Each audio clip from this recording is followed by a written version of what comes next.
est-ce que vous savez que Jésus n'a pas été crucifié tout seul? Qui le sait? Oui, il y avait deux. Oui, Il y avait deux à côté de lui. Oui, et c'était de quoi? Puis, Très bien, monsieur Hassler. oui. Très bien. Effectivement. Jésus a été crucifié entre deux brigands. Je vais donc vous lire le texte biblique qui se trouve dans l'évangile de Luc, chapitre 23, les versets 32 à 43. Et après, je vous poserai une question. Soyez très attentifs. Je lis le texte. On conduisait en même temps, vers la croix, deux malfaiteurs qui devaient être mis à mort avec Jésus. Lorsqu'ils furent arrivés à un lieu qui s'appelle le crâne, ils le crucifièrent là, ainsi que les deux malfaiteurs, l'un à la droite de Jésus et l'autre à sa gauche. Jésus dit, « Père, pardonne-leur, car ils ne savent ce qu'ils font. » Ils se partagèrent ses vêtements en tirant au sort. Le peuple se tenait là et regardait. Les magistrats se moquaient de Jésus, disant « Il a sauvé les autres, qu'il se sauve lui-même, s'il est le Christ, l'élu de Dieu. » Les soldats aussi se moquaient de Jésus, s'approchant et lui présentant du vinaigre. Ils disaient « Si tu es le roi des Juifs, sauve-toi toi-même. » Il y avait au-dessus de Jésus cette inscription « Celui-ci est le roi des Juifs. » L'un des malfaiteurs crucifiés injuriait Jésus en disant « N'es-tu pas le Christ? Sauve-toi toi-même et sauve-nous. » Mais l'autre brigand le reprenait et lui dit « Ne crains-tu pas Dieu, toi qui subis la même condamnation? Pour nous, c'est justice, car nous recevons ce qu'ont mérité nos crimes. Mais celui-ci n'a rien fait de mal. » Et, se tournant vers Jésus, lui dit « Souviens-toi de moi quand tu viendras dans ton règne. » Jésus lui répondit « Je te le dis en vérité, aujourd'hui tu seras avec moi dans le paradis. » Ça me rappelle. Et maintenant une question cruciale, importante. Ce brigand, à qui Jésus a dit « Aujourd'hui tu seras avec moi dans le paradis »,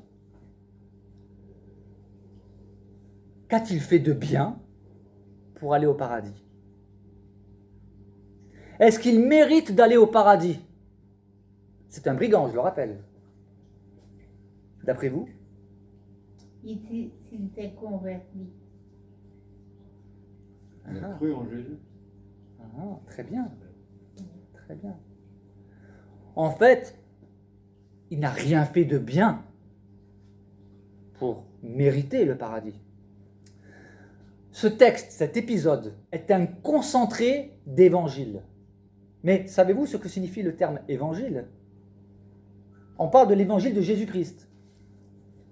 Évangile selon Matthieu. Évangile raconté par Matthieu, évangile raconté par Jean. Ce sont des témoins qui ont raconté l'évangile selon leur point de vue. Mais c'est toujours le même évangile. Mais avec différents points de vue et des éléments complémentaires. Mais évangile, ça veut dire quoi? Vous avez dit, madame? Vous n'êtes pas loin. En fait, évangile, étymologiquement, ça veut dire bonne nouvelle.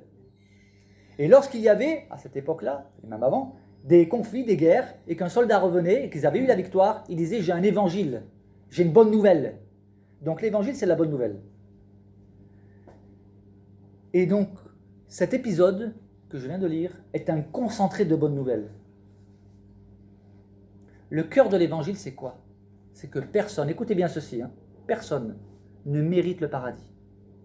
Il est donné gratuitement, il est offert gratuitement. Mais il y a quelques petites conditions à remplir, toutes simples. Et nous allons voir cela en détail. Ce brigand, il a fait quoi pour mériter d'aller au paradis? Rien. Mais comment se fait-il que Jésus lui dit « Tu vas être avec moi au paradis » Voyez-vous, ce qui est important, lorsque je médite un texte biblique, et lorsque nous méditons un texte biblique, et lorsque vous allez méditer un texte biblique, c'est de le lire en réfléchissant. Et en abordant une approche que connaissent bien les policiers, une approche d'enquêteur. Parce que énormément d'éléments nous sont donnés dans le texte qui nous indiquent la solution à des questions que nous nous posons. La question est celle-ci. Pourquoi Jésus lui dit-il « Aujourd'hui tu seras avec moi dans le paradis ?» Nous allons voir ce qui se passe. La première des choses, c'est que ce brigand reprend l'autre brigand. C'est-à-dire, il y a un brigand qui insulte Jésus. Judas, c'est ça? Non. Il y a un brigand qui est crucifié, qui insulte Jésus, et l'autre brigand, il dit, mais ne crains-tu pas Dieu? Écoutez bien ce qu'il dit. Ne crains-tu pas Dieu, toi qui subis la même condamnation? Et écoutez bien ce qu'il dit là. Pour nous, c'est-à-dire toi et moi, c'est justice, car nous recevons ce qu'ont mérité nos crimes. Il est en train de dire, nous sommes ici sur la croix, parce que nous l'avons mérité. Et voyez-vous, à une époque, la nôtre, bon, il n'y a rien de nouveau, mais à notre époque, les gens se déresponsabilisent. Ils se placent en victime. Le voleur vous dira, ah, c'est pas ma faute. Je vis et j'ai grandi dans un quartier sensible qu'on appelle. Moi, j'ai grandi dans un quartier sensible à Marseille. Je viens des quartiers nord de Marseille. Et dans mon quartier, il y avait des personnes, des habitants, qui étaient tout à fait honnêtes. Bien sûr, moi, j'étais un voleur, moi, j'étais un brigand, oui. Oui, j'étais en prison. J'en suis pas fier, mais ça fait partie de mon parcours. Donc, je me retrouve dans l'histoire de ce brigand. Mais jamais de la vie, jamais, je n'ai dit c'est de la faute à la société ou de la faute au quartier. Et voyez-vous, ce brigand, ce qu'il fait, il dit, on est là parce qu'on l'a mérité.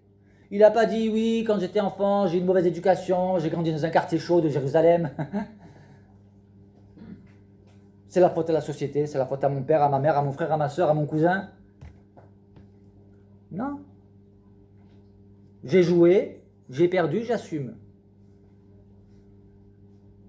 Je suis là parce que je l'ai mérité. Donc, il se reconnaît coupable. C'est essentiel pour se tourner vers le Seigneur. Jésus prêchait, repentez-vous. Ça veut dire quoi, se repentir? C'est-à-dire, reconnaissez que vous êtes coupable et entrez dans une démarche de conversion, de changement d'attitude. Mais pour cela, il faut être conscient qu'on est coupable. Si on se place toujours en victime et qu'on dit « Ah, mais c'est pas ma faute ». Oui, j'ai volé, mais c'est pas ma faute. C'est de la faute aux autres. Non. Donc, première chose qu'il a fait, il a reconnu qu'il est coupable. Il a été honnête.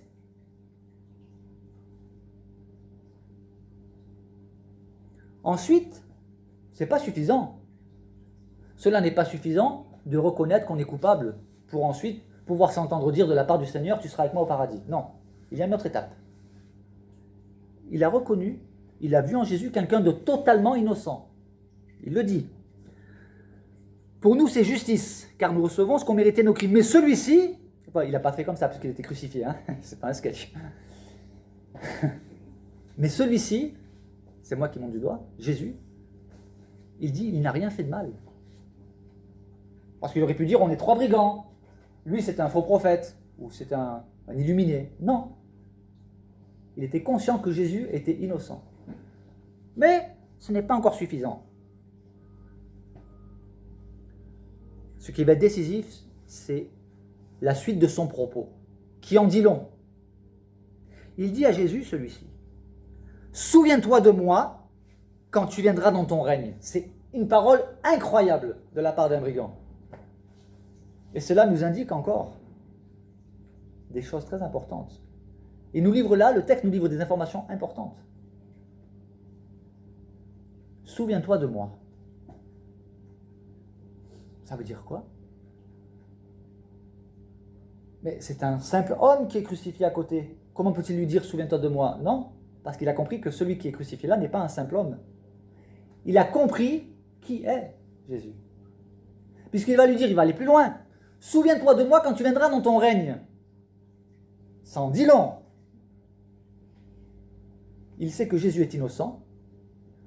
Il demande à Jésus de se souvenir de lui et il sait que Jésus va revenir. La foi. Donc, 3 éléments. Il a reconnu qu'il était, lui, coupable. Il plaide coupable. Il plaide coupable devant Dieu, devant la société, devant tout le monde. Je suis coupable. Il reconnaît que Jésus est innocent, qu'il est pur.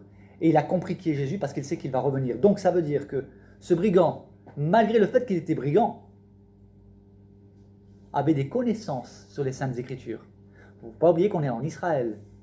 Et parmi les brigands, vous avez certainement des hommes qui avaient été éduqué dans la foi, qui après ont peut-être laissé de côté, mais il avait des connaissances bibliques. Il croyait au Messie.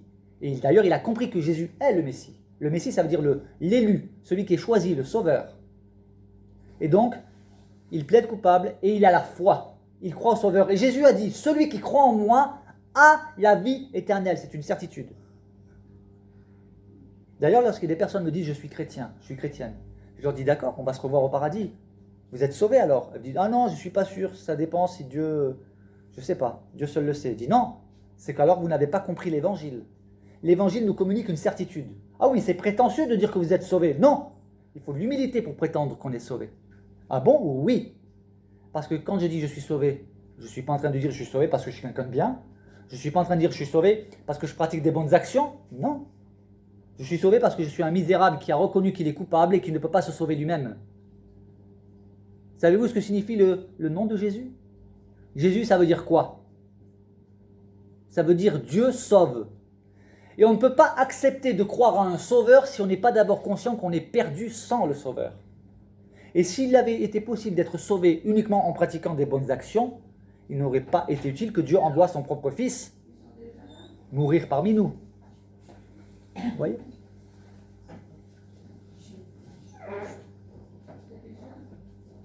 Oui. Bonjour. Ah, oui. Vous pouvez vous installer. Installez-vous où vous voulez. Non, non, non, non. 4h moins le quart. Mais c'est pas grave, installez-vous. Il n'y a plus de place. Si, si.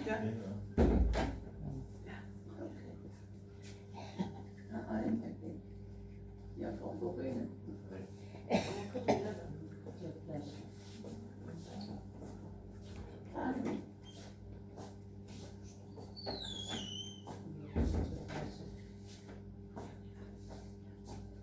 Voilà.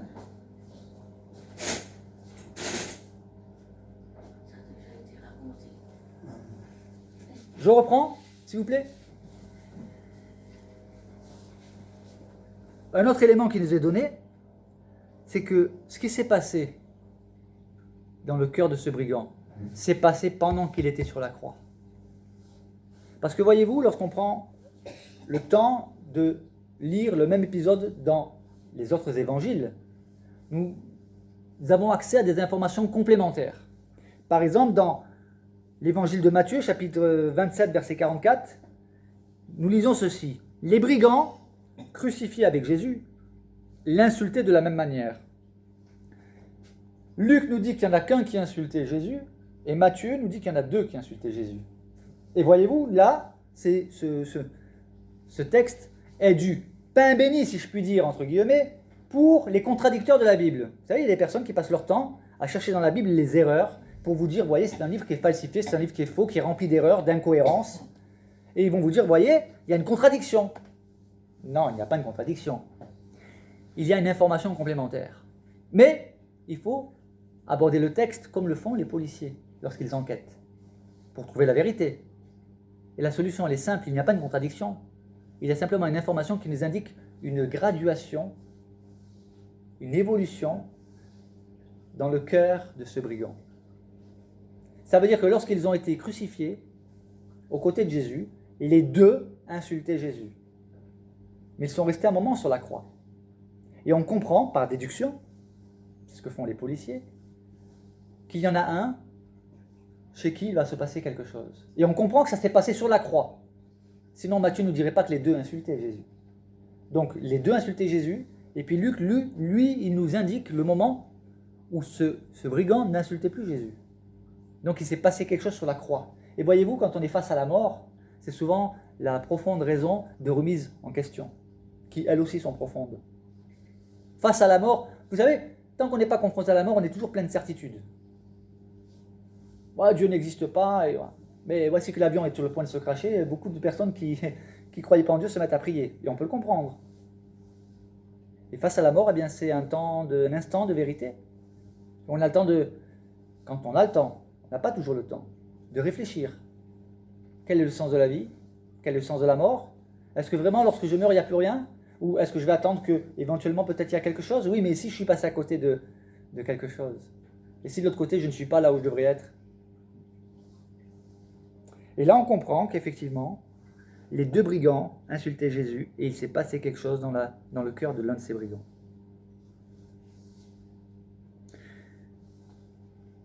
D'ailleurs, dans l'évangile de Marc, chapitre 15, verset 28, une information nous est donnée concernant cet épisode. Marc nous explique que ce qui se passe là, la crucifixion de Jésus entre deux brigands, n'est ni plus ni moins que l'accomplissement de prophéties bibliques. Dans Marc chapitre 15 verset 28, on peut dire ceci: « Ainsi fut accompli ce que dit la Sainte Écriture. » Elle dit quoi la Sainte Écriture? La Sainte Écriture, elle dit, la prophétie, elle dit: « Il a été mis au nombre des malfaiteurs. » Ça a été écrit 750 ans avant que cela arrive, par le prophète Ésaïe, chapitre 53 verset 12. Il a été mis au nombre des malfaiteurs. C'est une prophétie qui annonçait la crucifixion de Jésus, du Messie. Et d'après cette prophétie, le Messie serait crucifié serait maltraité, oui. Il serait mis au nombre des malfaiteurs. La crucifixion, elle est dans le psaume 22, décrite en profondeur, avec détail, dans le psaume 22, écrit aussi de nombreux siècles avant. Mais dans Ésaïe, il nous est indiqué que le Messie serait mis au nombre des malfaiteurs. Et certains pourraient dire, oui, c'est une interprétation que tu as, toi. Je dis non. Dans ce cas, il suffit d'aller dans l'évangile de Luc, chapitre 22, verset 37, où là, c'est Jésus qui annonce la même chose. Il dit, je vous le dis, il dit à ses disciples, il faut que cette parole qui est écrite s'accomplisse en moi. Et de quelle parole parle-t-il? Il dit, la voici, il a été mis au nombre des malfaiteurs. Donc on a bien confirmation que ce qu'avait prophétisé le prophète Ésaïe 750 ans plus tôt concernait bien le Messie, puisque Jésus s'approprie cette parole. Et il dit, Jésus avait annoncé, ce qui me concerne est sur le point d'arriver. Donc qu'est-ce qu'il a fait notre brigand sur la croix? Pour mériter le paradis? Rien. Si ce n'est de plaider coupable et de croire en celui qui est le Messie. Cela a été suffisant pour que Jésus lui dise, aujourd'hui tu seras avec moi dans le paradis. Alors, il faut bien être conscient que si ce brigand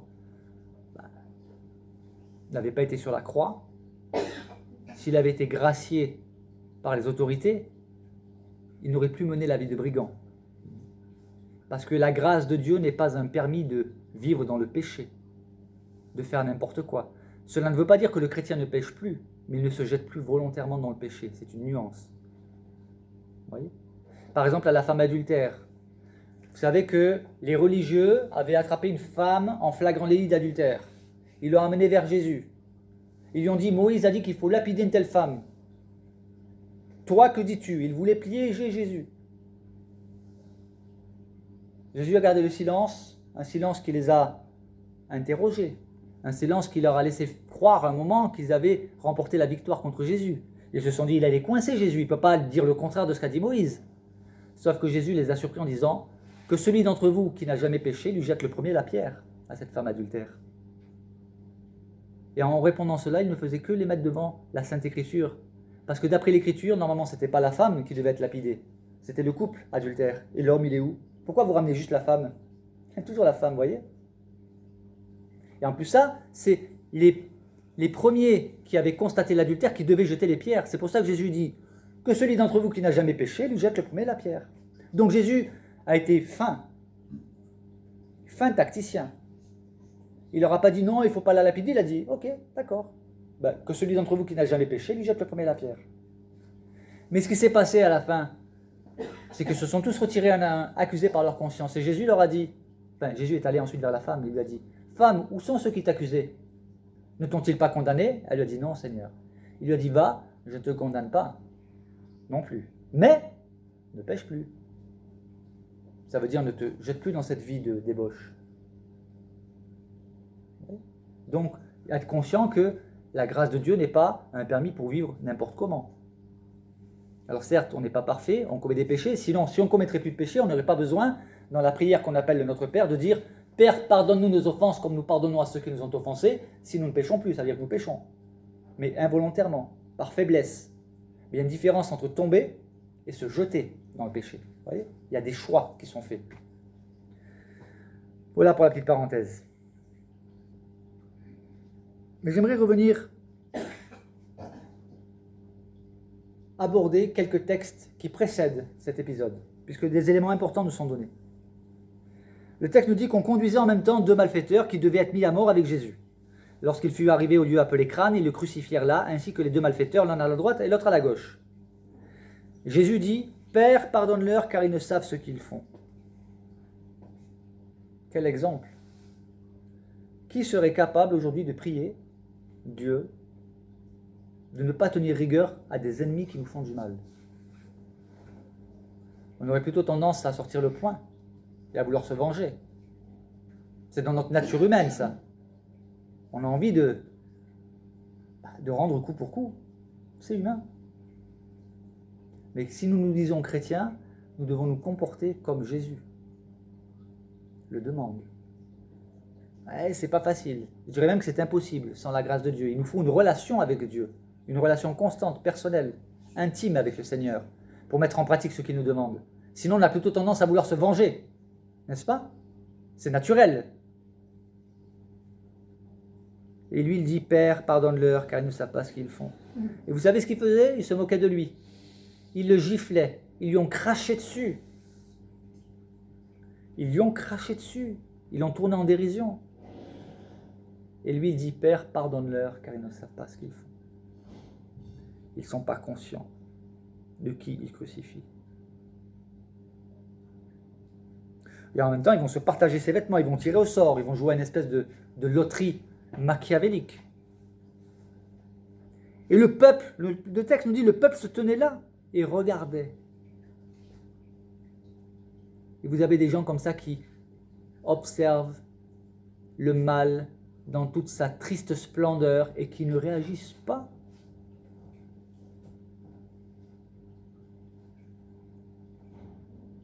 Les magistrats, ils ne faisaient pas mieux, ils se moquaient de Jésus. Les représentants de la loi se moquaient de Jésus. Et ils disaient, il a sauvé les autres, qu'il se sauve lui-même, s'il est le Christ, l'élu de Dieu. Et là, au verset 36, une information très importante. Les soldats aussi se moquaient de lui, s'approchant et lui présentant du vinaigre. Et ils disaient, si tu es le roi des Juifs, sauve-toi toi-même. Qui étaient ces soldats? Des Juifs? Non. Parce que voyez-vous, sur la base de ce qui s'est passé à cette époque-là, des personnes disent « Ouais, c'est les Juifs qui ont crucifié Jésus ». Non, c'est faux. Une catégorie de personnes juives, oui, des religieux, ont demandé à ce que Jésus soit crucifié. Et une partie de la foule qui avait été manipulée aussi, mais pas tous les Juifs. Et certains s'appuient sur certains textes bibliques pour dire, voilà, les Juifs. Mais Jésus était juif, les premiers disciples étaient juifs. Et certains Juifs n'étaient pas d'accord avec ça. Mais alors pour ceux qui sont contre les Juifs, alors ils devraient aussi être contre les Italiens. Parce que ceux qui ont crucifié Jésus, ce sont des Romains. D'accord? Les soldats là, c'était pas des Juifs, c'était des Romains. Donc on va faire quoi? On va jeter l'anathème sur les Romains? Les Italiens d'aujourd'hui? C'est n'importe quoi. La vérité c'est quoi? La vérité c'est que si ce qui s'est passé en Israël se serait passé dans un autre pays, ça serait passé exactement la même chose. Parce que le problème de l'humanité, c'est le cœur de l'humanité, c'est le péché. C'est pas une ethnie, c'est pas le fait d'être juif, italien ou que sais-je. C'est le problème du cœur, le péché qui habite dans le cœur. Le sang qui est dans nos veines, il est de la même couleur pour tout le monde. Il est rouge. Et quand nous faisons couler le sang d'autrui, c'est du sang rouge que nous faisons couler. Les soldats, ils ne faisaient pas mieux. Ils se moquaient de lui. Et ils le narguaient. Si tu es le roi des Juifs, sauve-toi toi-même. Tu dis que tu es le sauveur. Il y a des gens comme ça qui raisonnent. Ils disent, oui, mais c'est n'importe quoi là, votre Jésus là. Vous dites qu'il est Dieu, il s'est laissé crucifier. Oui, parce que vous n'avez pas compris l'évangile, vous n'avez pas compris le sacrifice. Dans l'évangile de Jean, chapitre 3, verset 16, il est dit « Car Dieu a tant aimé le monde qu'il a donné son Fils unique, afin que quiconque croit en lui ne périsse point, mais qu'il ait la vie éternelle. » Jésus a dit « Ma vie, personne ne me l'ôte, je la donne. » Ça veut dire qu'il savait ce qui allait se passer. Il l'avait annoncé. Il savait qu'il allait à le supplice. vers le sacrifice. On a bientôt fini. Et enfin, pour terminer, sachez que nous sommes tous les humains devant Dieu, nous sommes des brigands, tous. Entre nous, nous avons pour habitude d'utiliser une échelle de valeur. Le brigand, c'est le voleur vraiment grossier. Le brigand, voilà, le pécheur, c'est vraiment celui qui, avec un péché visible. Voilà. Mais devant Dieu, il y a des choses que nous ne considérons pas comme des péchés, mais qui sont des péchés horribles devant Dieu. Je ne vais pas en faire la liste, ça serait trop long. Mais je vais même plus loin. Vous pouvez accomplir une bonne action et en même temps vous péchez. Ah bon? Oui. La personne qui, par exemple, va donner de l'argent, mais va le faire savoir à tout le monde. Vous savez, des gens comme ça qui disent « Ah, mais moi, je donne. » Et ils le font bien savoir. Hein. Jésus a dit « Quand tu fais l'aumône, que ta main gauche ne sache pas ce que fait ta droite, afin que ton aumône se fasse en secret. Et ton Père, qui voit dans le secret, te le rendra. » Ça veut dire que ce n'est pas perdu. Mais ne sonne pas de la trompette devant toi. Parce que les pharisiens, les religieux, ils avaient l'habitude, lorsqu'ils faisaient l'aumône, de faire entendre le bruit des pièces, pour qu'on les voie, pour qu'on les regarde, et qu'on dise d'eux, ben ce sont des gens bien. Vous croyez que ça a de la valeur, ça, devant Dieu? C'est un péché. La motivation est malhonnête. Vous voyez? Le Seigneur juge aussi les pensées du cœur. Et donc, à ce titre-là, nous sommes tous des brigands, nous sommes tous des pécheurs. Et la grâce nous est offerte gratuitement. C'est pour ça que Jésus a dit « Ayez foi en moi. Celui qui croit en moi a la vie éternelle. Je donne ma vie. » Est-ce que vous pouvez dire « Amen » ? Amen. Que le Seigneur vous bénisse. Et rendez-vous dans 15 jours. Et prenez le temps de méditer sur ce qui vient d'être partagé aujourd'hui. Ne croyez pas que vous êtes meilleur que ce brigand. Selon nos échelles peut-être, mais pas selon l'échelle de Dieu. D'accord ?